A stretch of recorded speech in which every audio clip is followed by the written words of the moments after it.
The journey to Earth took 6 months. The Free Fleet was slow. Many ships needed constant repairs. They stopped at abandoned stations for supplies. They hid from Dominion patrols. Every day was a struggle to survive, but the fleet grew. More escapees joined them. Word spread through the galactic underground network. There was a fleet heading to Earth, a fleet of free beings, a fleet that refused to accept slavery. By the time they reached the outer solar system, the Free Fleet numbered 500 ships. 25 species were represented, 50,000 beings who had chosen freedom. They were not soldiers. They were miners and farmers, factory workers and scientists. But they were armed now.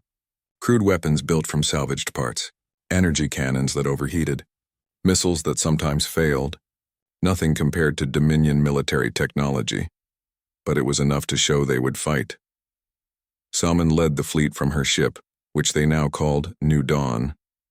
It was a transport vessel not designed for combat. But Junho, before his death, had left designs. Other engineers had improved them. The ship now had weapons, weak weapons, but weapons nonetheless. "Captain, we are receiving a transmission from Earth," her communications officer said. She was a young Morgish named Venna. The message came through. An older man's face appeared on the screen. He wore an Earth Defense Force uniform. Behind him, Soman could see Earth's moon. "This is Admiral Park of the Earth Defense Force. We received your message. We know you are coming. Welcome home." Salman felt tears in her eyes. She had not seen another human from Earth in 2 years. She had not known if Earth still existed. Now here was proof. Her world survived. Her people survived. "Admiral, we are not much of a fleet. We have numbers but no real firepower." Admiral Park smiled. It was a tired smile. "Neither do we. But we have had a year to prepare. Come to lunar orbit. We have much to discuss."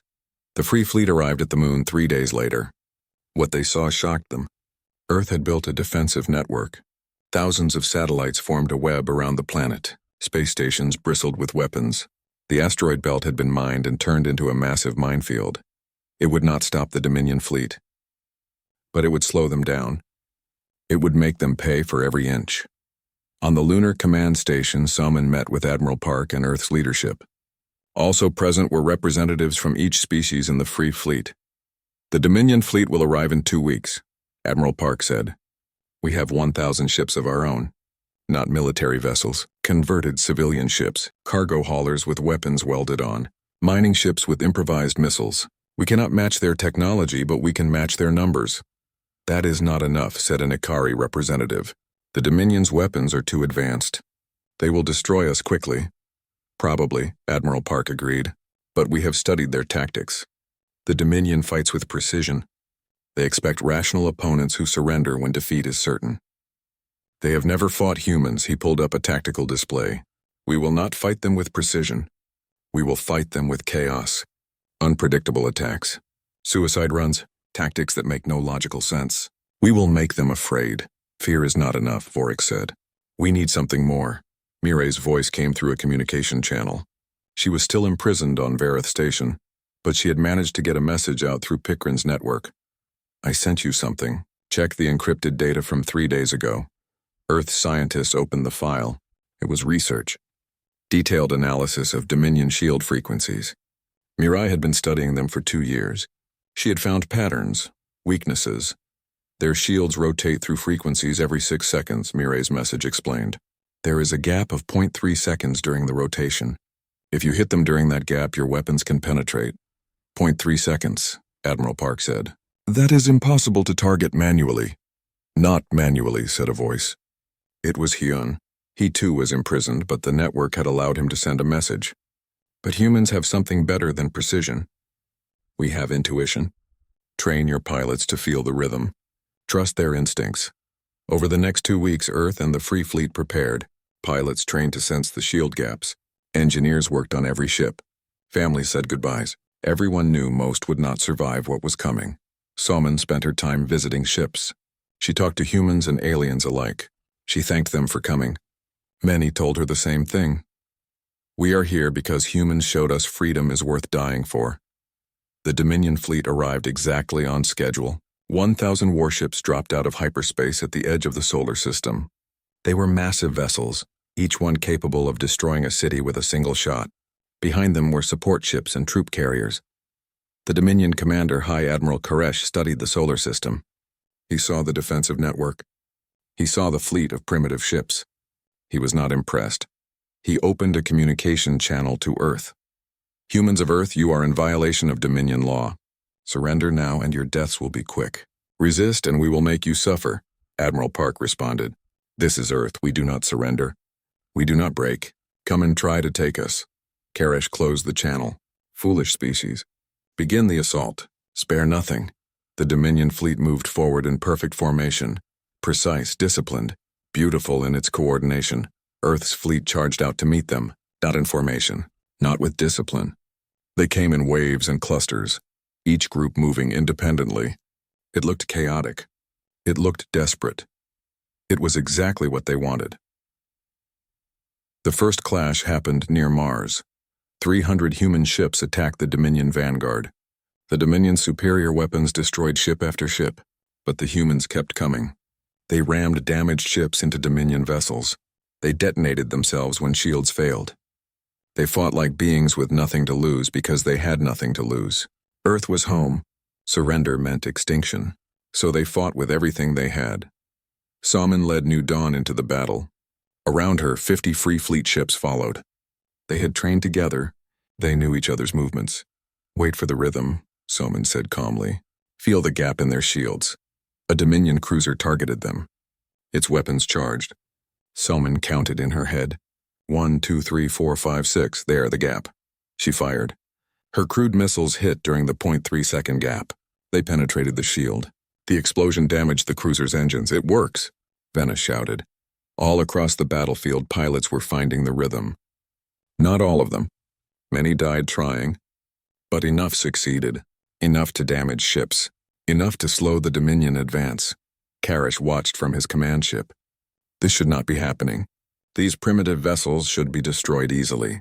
But they kept adapting, kept finding weaknesses, kept refusing to retreat. "What kind of species fights like this?" his tactical officer asked. "Desperate ones," Koresh replied. "Increase firepower. And this quickly." The Dominion fleet intensified its assault. Earth's fleet suffered massive losses. Hundreds of ships destroyed. Thousands dead. The defensive network around Earth began to fail. But the humans had planned for this. As the Dominion fleet pushed forward, they entered the minefield. Not a regular minefield. These were asteroids fitted with thrusters and explosives, guided by volunteer pilots, old pilots, retired pilots, pilots too injured to fly regular combat. They had volunteered to guide the asteroids manually. 1 pilot per asteroid, 1 asteroid per target. They called themselves the Last Stand Squadron. 2,000 pilots, 2,000 asteroids. They hit the Dominion fleet like a hammer. The Dominion's precise formations shattered. Ships collided trying to avoid the impacts. More shields failed as asteroids struck during the gap moments.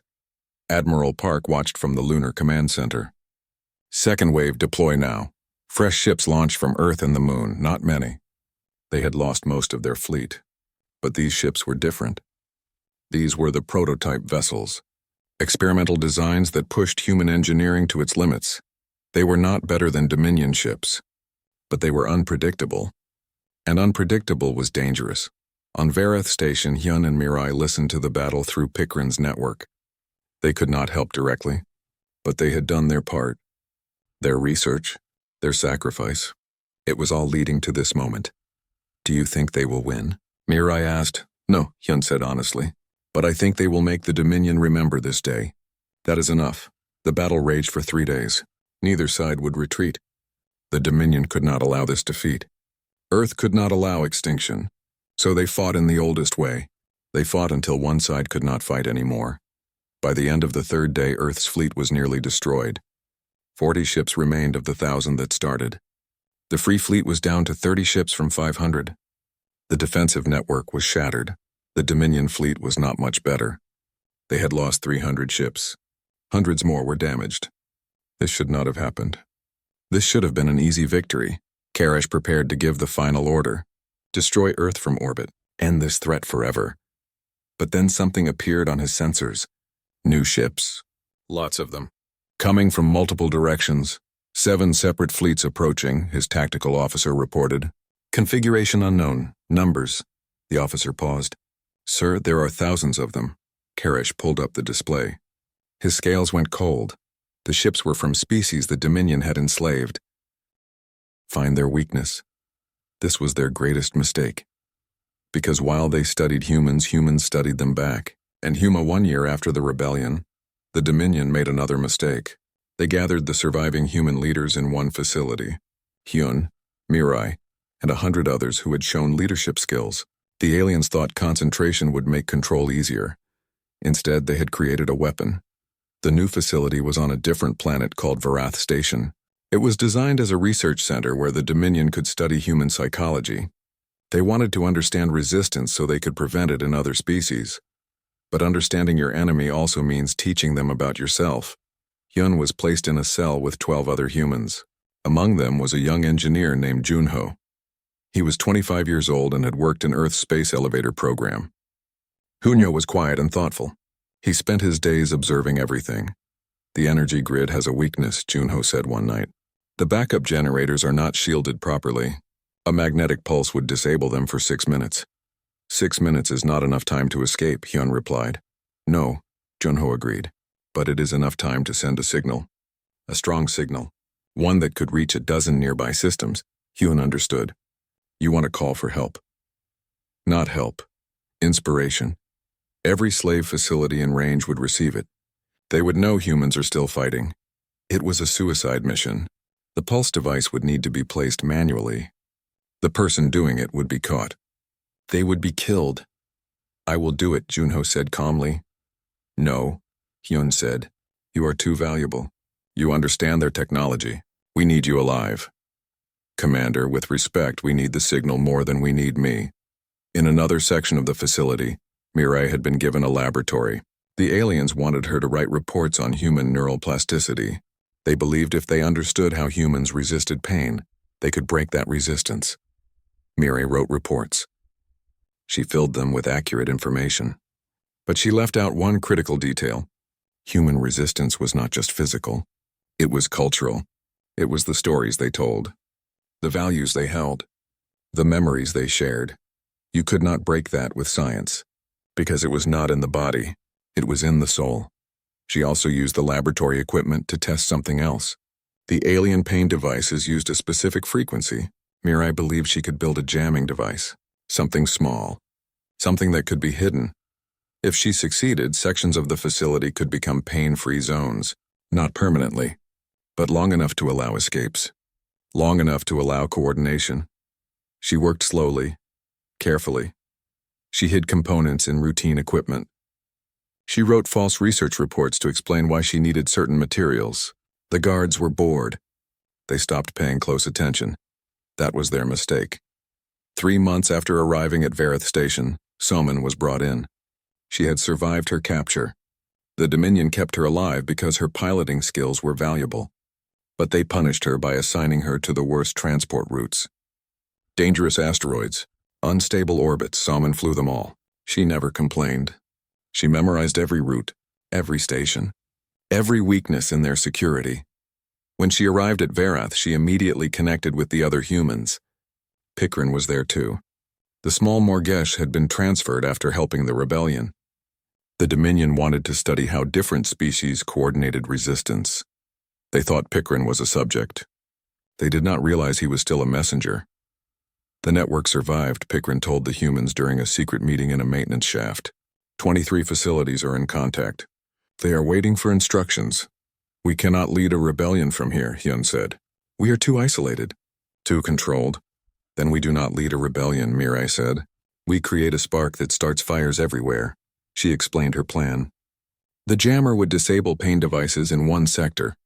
Junho's pulse would send a signal to nearby systems. Soman would hijack a transport ship. Together, these actions would create chaos. But more importantly, they would prove something. Escape was possible. Resistance could succeed. Freedom could be won. Many of us will die, Hyun said. Probably most of us. We are already dead, said an older human woman named Keiko. She had been a grandmother on Earth. Now she was a test subject. We died when they took us. Now we get to choose how our death matters. The others nodded. This was not suicidal desperation. This was calculated sacrifice. Each person dying would create opportunities for others to live free. They spent 3 months preparing. Yuno built his pulse device from stolen components. Mirai finished her jammer. Soman befriended other pilots and maintenance crews. Hyun organized teams and backup plans. They also did something else. They taught their plan to the non-human slaves. To Vorik and Tika and dozens of others. Because this rebellion could not just be human. It needed to show all species that freedom was possible. The day came. It was not chosen for any special reason. It was just a day when all pieces were in position. Junho went first. He volunteered for maintenance duty and was sent to the generator level. He placed his pulse device against the backup systems. He set the timer for 30 seconds. Then he walked away casually. When the pulse hit, every electronic system in the facility shut down for 6 minutes. Lights went dark. Doors stopped working. Communication failed. And Junho's signal broadcasted on every frequency the device could generate. The message was simple. A human voice speaking in English, then translated into 12 other languages by the system. This is Vareth Station. Humans are breaking free. Join us, resist, the chains can be broken. It repeated for 6 minutes until the guards found Junho. They beat him badly. He died 3 hours later, but his message had traveled light years. Reaching stations, reaching facilities, reaching slaves who had forgotten what hope felt like. When the power went out, Mirai activated her jammer. 3 entire sections of Vareth Station became pain-free zones. Thousands of slaves realized the torture devices did not work. Chaos erupted. Slaves attacked guards with their bare hands. They were not organized. They were not trained. But they were angry. And anger gave them strength. Hyun led a team to the security center. They had no weapons except tools and determination. They fought through corridors. Many fell, but others kept going. They reached the security center and destroyed the main computer core. Every lock in the facility opened. Every cell, every storage room, every restricted area. Freedom lasted 11 minutes before backup systems engaged. But 11 minutes was enough. Enough for Soman to reach the transport dock. Enough for her to start a ship. Enough for 300 slaves to board before the guards could stop them. Soman flew that ship like she was dancing with death. Guards shot at them. The ship took damage. Hull breaches killed 20 people. But Soman kept flying. "Where are we going?" someone asked. "Away," Soman replied. "Anywhere away." Then we figure out the next step. Behind them, Vareth Station was in flames. Not literal flames, but the fire of rebellion. Half the facility was in open revolt. The Dominion sent soldiers. They sent ships. They sent overwhelming force. The rebellion was crushed by the end of the day. Hyun was captured. Mirai was captured. Most of the leaders died or were taken, but Soman's ship had escaped. And on board were humans, Thalen, Morgesh, Ikari, and 3 other species. All fleeing together. All choosing freedom together. The ship was damaged and slow. They needed supplies. They needed repairs. They needed somewhere safe. "There is no safe place," Vorik said. "The Dominion controls everything." "Then we make our own safe place," Soman said. She pointed to a nearby asteroid field. "We hide, we repair, we survive." It took them 2 weeks to reach the asteroids. The ship barely made it. They found a large asteroid with ice deposits, water, precious water. They could survive here for months. Other ships found them. Not Dominion ships. Other escapees. Small groups that had broken free from other facilities after receiving Junho's message. Within a month, 50 ships hid in the asteroid field. This was not a fleet. It was a gathering of refugees. But it was also something the galaxy had never seen before. Multiple species choosing to stand together against the Dominion. They called it the Free Fleet. It was a hopeful name for a desperate situation. On Earth, the Dominion's monitoring stations detected Junho's broadcast. They analyzed the message. They calculated its impact. Then they made a decision. Earth was too dangerous to leave intact. The humans there might organize resistance. They might build weapons. They might become a threat. The Dominion assembled an extermination fleet, 1,000 warships. Their mission was simple: remove Earth from existence. No survivors, no traces, just emptiness where a troublesome species used to live.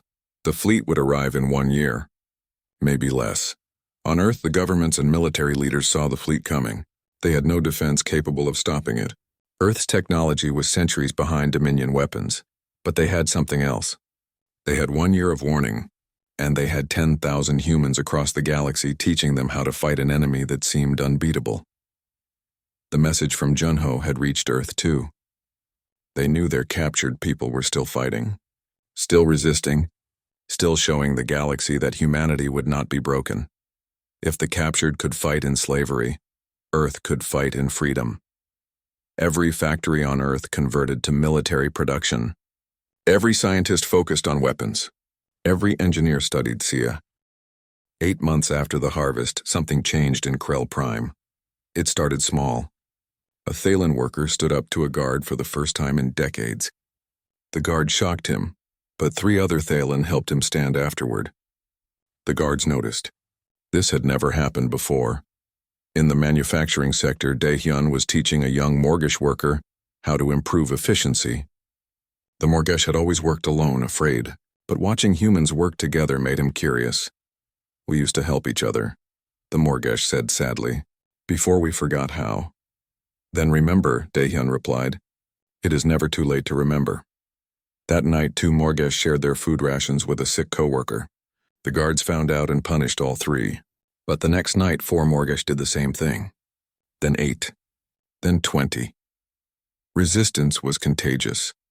In a cell block far from the others, a human woman named Jiwon was teaching songs to alien workers. Jiwon had been a music teacher on Earth. The aliens had taken her because of her strong health, not knowing they had captured something more dangerous than a soldier.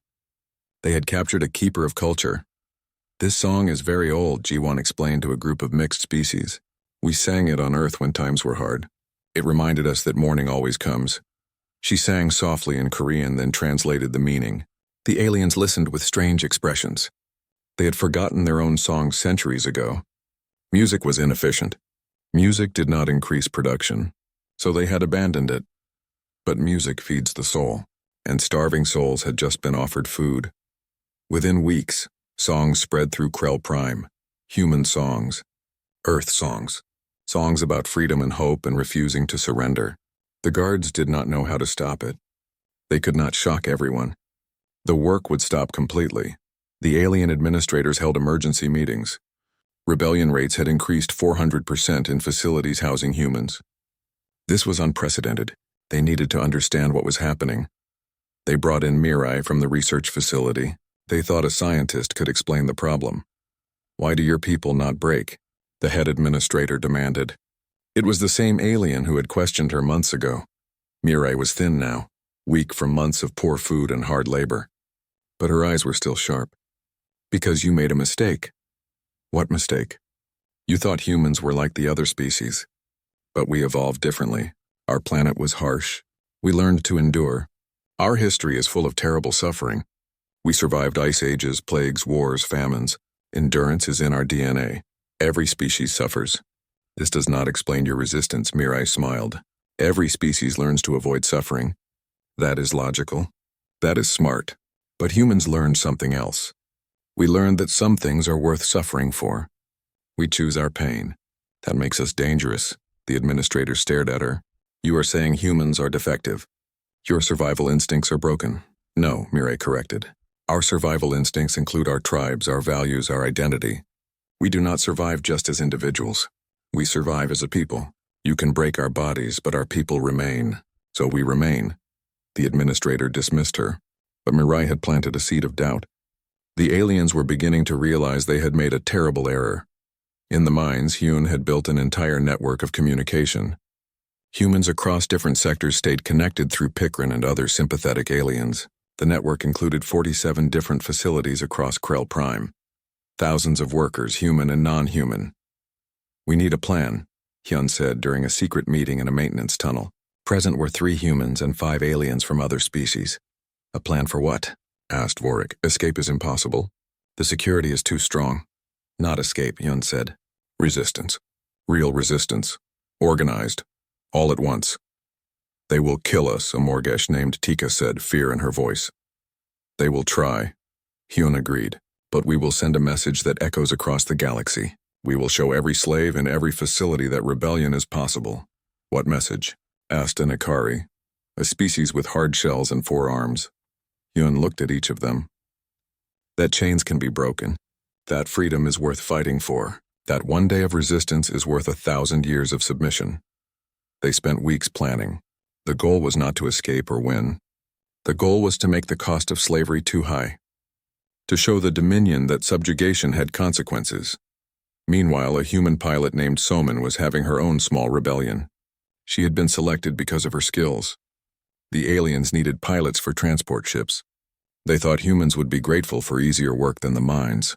They were wrong. Soman flew transport ships between facilities. She saw the entire operation. She memorized routes. She learned security codes. She befriended other pilots, human and alien, and she waited for the right moment. That moment came when Pykrin passed her a message from Hyun. The rebellion was planned for 30 days from now. All facilities, all sectors, simultaneous uprising. Someone's job was to get a message to Earth, one message. That was all. Let Earth know that the harvested humans were still fighting, still alive, still human. She spent 3 weeks preparing. She stole a communication chip. She modified her ship systems. She calculated the exact moment when security would be weakest. The day of the rebellion came. It started in the mines. Hyun and his group simply stopped working. They put down their tools and stood together. The guards ordered them to work. They refused. The guards activated the pain devices. Every human in the sector fell to their knees in agony. But when the pain stopped, they stood up again. And they did not pick up their tools. The guards increased the pain. Longer duration. Higher intensity. Humans screamed. Some passed out. But those who remained conscious helped those who fell, and none of them worked. In the manufacturing sector, Daehyun led his group in sabotaging the assembly lines. They did it carefully, making it look like equipment failure. Production stopped. When the guards came to investigate, they found workers sitting peacefully, refusing to continue. In the research facility, Mirai deleted every piece of research the aliens had forced from human subjects. Years of data. Gone.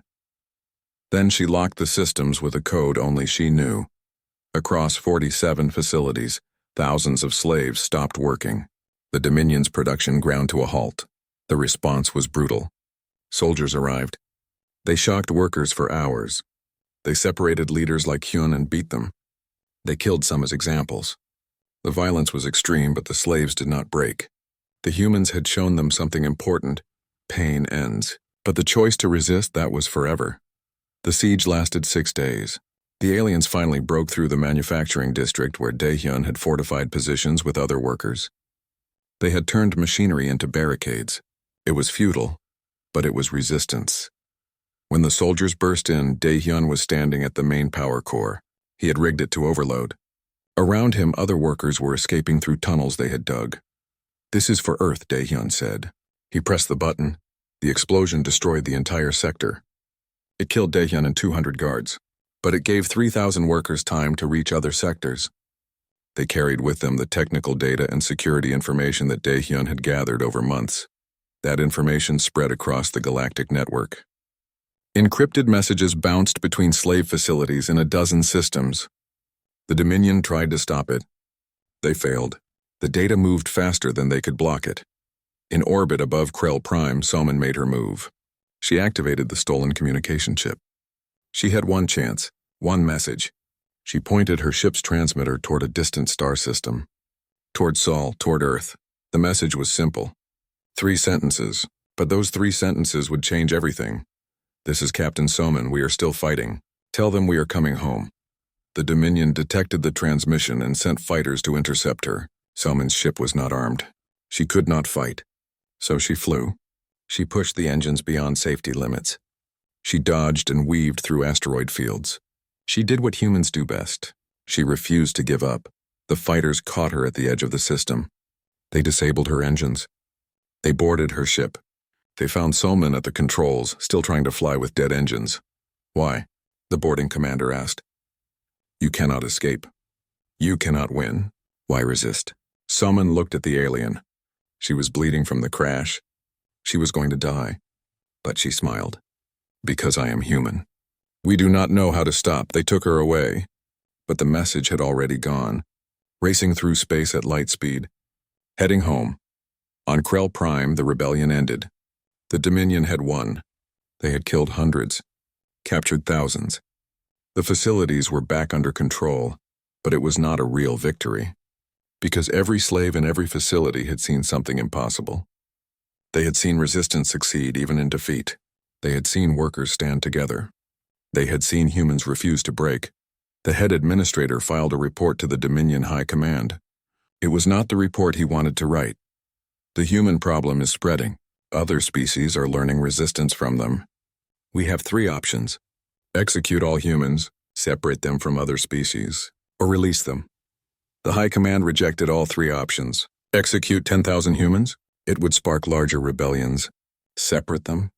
That required massive resources. Release them? That showed weakness, so they chose option 4. Study them more. Understand them. The minds of Krell Prime went deep into the planet's crust. The air was hot and thin. The light was dim. Hyun and his group were given tools that looked like primitive hammers and picks. They were shown a wall of dark stone and told to break it apart. The aliens wanted the blue crystals inside. The work was impossible. Each person had to fill a container with crystals by the end of the day. The container was huge. Hyun did the math in his head. To fill it, he would need to work without stopping for 16 hours straight. If we do not fill it? Asked a man next to him. The alien guard pointed to a device on the wall. It looked like a scanner. Then the guard pressed a button on his wrist control. Every human in the group fell to their knees as pain exploded through their nervous system. It lasted 5 seconds. It felt like 5 hours. When it stopped, several humans were crying. One man vomited. Taehyun gasped for air, his whole body shaking. The guard said something in his language. A translation device on the wall spoke in broken English. Work or pain, simple choice. Hyun forced himself to stand. His muscles still twitched from the shock. He picked up his hammer and started hitting the wall.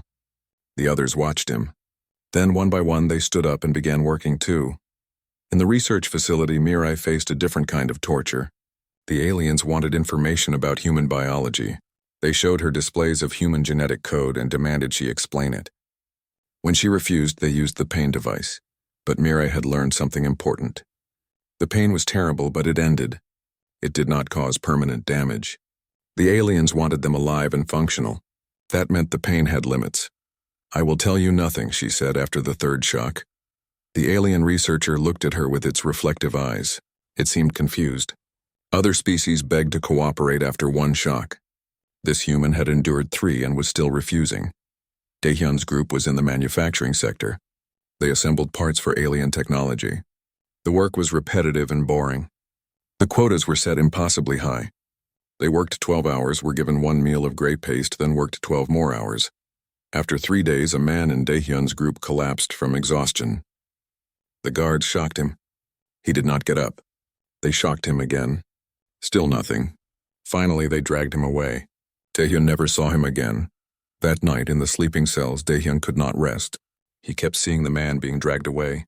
Around him, other humans lay on the metal floor, too tired to even talk. We cannot survive this, someone whispered in the darkness. We will, Daehyun replied. Because we must. In the mines, Hyun organized his group. He realized that working alone was killing them. But if they worked together, sharing the heavy lifting, rotating tasks, they could be more efficient. It was not enough to meet the quota, but it was better. The aliens noticed. They separated Hyun from his group and shocked him for an hour. They wanted to break his spirit. They wanted him to learn that organization was forbidden. When they finally stopped, Hyun could barely move. They threw him back into the cell with the others. His body felt like it was on fire. Every nerve ending screamed. But he was still conscious. Still thinking. Did they break you? Asked an older woman in the cell. Hyun smiled through the pain. Not even close. The next day, despite the pain, Hyun continued organizing. He did it more quietly, more carefully. The humans in his group learned to work together without obvious coordination. They developed hand signals. They created a rhythm. The aliens noticed the increased efficiency. They did not understand how it happened. They increased the quota. Hyun's group met the new quota. The aliens increased it again. The humans adapted again. Across the facility, something strange was happening. The other alien species who had been enslaved for years watched the humans with growing amazement. These new slaves were not breaking. They were not giving up. A Thaylen elder named Vorik worked near Hyun's group. The Thaylen were tall and thin with skin like blue leather. They had been enslaved for 200 years. Vorik had never seen his homeworld. He was born in chains. He watched Hyun work through obvious pain. He watched the humans coordinate without speaking. He watched them refuse to quit even when the quotas became absurd. During a water break, Vorik approached Hyun. "You are new," Vorik said in English. The Thaylen had learned many languages over the years. 3 weeks, Hyun confirmed. "You will break soon." "Everyone does." Hyun drank his small ration of water. "Have you ever met a human before?" "No." "Then you do not know what we can endure." Vorik studied him. "Why do you resist?" "It only brings more pain. Because if we accept the pain now, we accept chains forever. But if we resist, we stay free in here." Hyun tapped his head. "They can take our bodies. They cannot take our minds." That conversation spread through the slave population. The humans were different. They were strange. They suffered impossible punishment and came back for more. In the research facility, Mirai had been shocked every day for 2 weeks. Each time the aliens demanded information. Each time she refused. Her body was breaking down. She had lost weight. Her hands shook constantly. But her mind was still sharp. She noticed patterns in the alien equipment. She memorized layouts. She counted guards and their rotation schedules. If she was going to die here, she would at least gather intelligence that might help others someday. One day, a guard brought in another alien to examine her. This one was different. It wore better clothing and had markings that suggested rank. It studied Mirai like she was an interesting puzzle. "You have been shocked 147 times, it said through a translator. Most species lose consciousness after 20. Most lose their minds after 50. You are still coherent." "Why?" Mirai met its eyes. "Because pain is temporary. Betraying my species is permanent." The alien tilted its head. "Your species left you here. They did not come to rescue you. You owe them nothing." "You do not understand humans," Mirai said. "We do not help each other because we owe it. We help each other because we choose to. That choice is what makes us human." The alien seemed disturbed by this answer. It left without shocking her that day. In the manufacturing sector, Daehyun had learned every step of the assembly process. He learned it so well that he could do it in his sleep. He also learned where the weaknesses were in the security systems. Not to escape. He knew escape was impossible. But information was its own kind of weapon. He shared what he learned with others using a code system they had developed. They tapped on the work tables in patterns. The aliens thought it was just the noise of work. It was actually communication. 6 months passed. The humans were still alive, still working, still resisting in small ways. The aliens increased punishments. They reduced food rations. They extended work hours. Nothing broke the human spirit. The slave population began to change. Other species saw what humans endured. They saw humans help each other even when it cost them personally.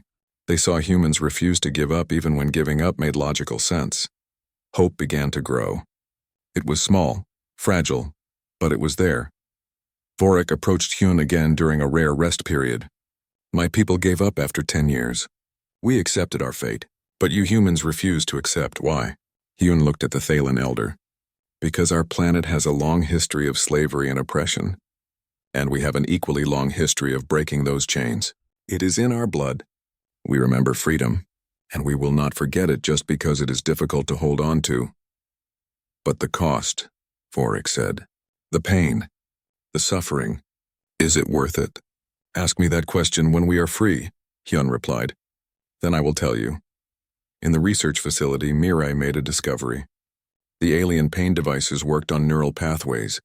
They amplified the body's own pain signals. But human brains had unusual plasticity. They could adapt, build tolerance, not immunity but resistance. She could not test this theory. But she believed it was true.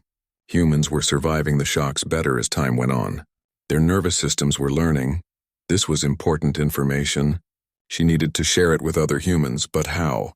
The answer came from an unexpected source. A small alien with red skin approached her during a meal period. It was a Morgesh, a species enslaved for 3 centuries. "You are the human scientist," it said quietly. "I am Mirai. I can carry messages between sectors. I clean all the facilities. The guards do not notice me. Mirai looked at the small alien. Why would you help me? Because you give us something we had forgotten, the Morgesh said. Hope. If humans can resist, maybe we can too. Mirai smiled. What is your name? Pikrin. Pikrin, I have much to share. Can you remember complex information? I remember everything. It is how my species survives, and so the network began. Messages passed between sectors. Humans learned about each other.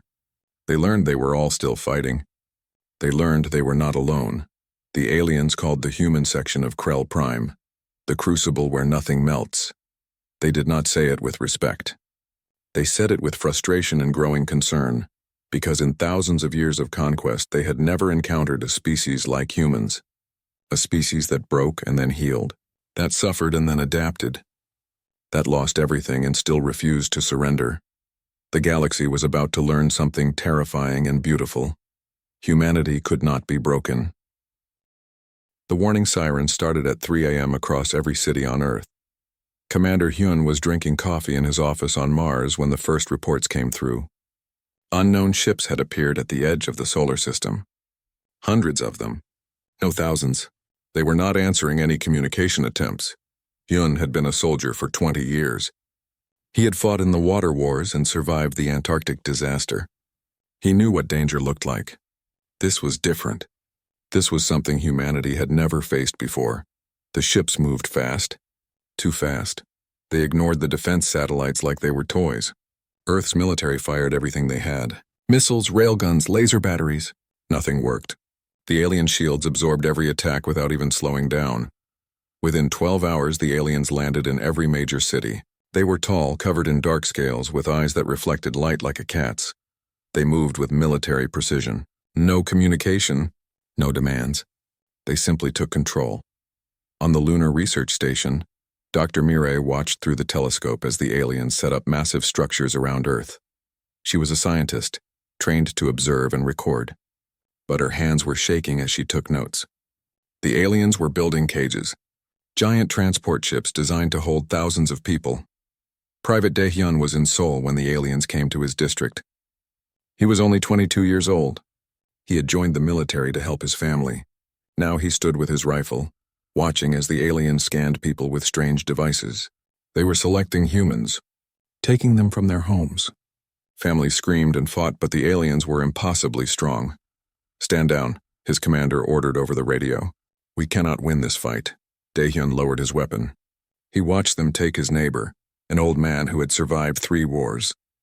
The man did not beg. He just looked at Dae-hyun and nodded once. Be strong, that look said. The aliens worked for 72 hours straight. They set up checkpoints in every city.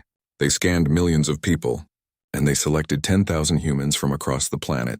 Hyun was selected on Mars. The aliens came to the military base and their devices marked him. They took him without explanation. Mirai was selected on the moon. Her research on human biology made her valuable to them somehow. She tried to hide her data, but they found everything. They took her computer, her notes, and then they took her. Dae-hyun was selected in Seoul. The device scanned him and turned blue. 2 aliens grabbed his arms and pulled him toward the transport. He did not resist. His mother was crying behind the checkpoint barrier. He tried to smile at her. I will come back, he called out. He did not know if that was true. The 10,000 selected humans were brought to massive transport ships in orbit. The ships were dark inside, lit only by dim blue lights. Humans were pushed into holding cells, 50 people per room. The rooms were cold. There were no beds, just metal floors. Hyun found himself in a cell with 49 other people. Some were crying. Some were angry. A few sat in silence, their eyes empty with shock. Hyun looked around and saw soldiers, scientists, athletes, engineers.